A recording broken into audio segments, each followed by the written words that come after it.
পৃথিবীতে আল্লাহ তাআলা অনেক মহিয়সী নারী পাঠিয়েছেন, জান্নাতি নারী পাঠিয়েছেন, অনেক উত্তম নারী পাঠিয়েছেন। তবে ঈমানের পরীক্ষার ক্ষেত্রে, ঈমানের পরীক্ষা, এই পরীক্ষাতে সবচেয়ে বেশি যিনি আগিয়ে, সবচেয়ে যিনি বেশি উঁচু লেভেলের মানুষ, উঁচু লেভেলের নারী, তার নাম হচ্ছে আসিয়া রাদিয়াল্লাহু তাআলা আনহা। নামটা কি? বিবি আসিয়া।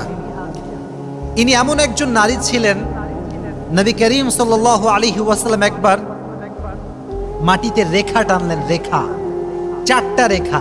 বললেন কয়টা রেখা? 4টা রেখা। বললেন সাহাবা একরাম দেখে, সাহাবা একরাম বলো এইটা কি? সাহাবা একরাম বলে, ইয়া রাসূলুল্লাহ ওয়াল্লাহু ওয়া রাসূলুহু আ'লাম, আল্লাহ এবং তার নবী ভালো জানে, আমরা বলতে পারবো না। নবীজি বলেন হতে 4জন নারীর নকশা আঁকলাম।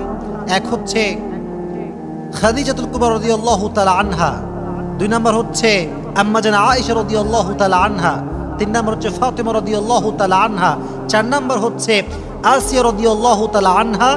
এরা হচ্ছে পৃথিবীর 4জন শ্রেষ্ঠ নারী, যাদের প্রশংসা আল্লাহ নিজেই করেছে। সুবহানাল্লাহ পড়ে।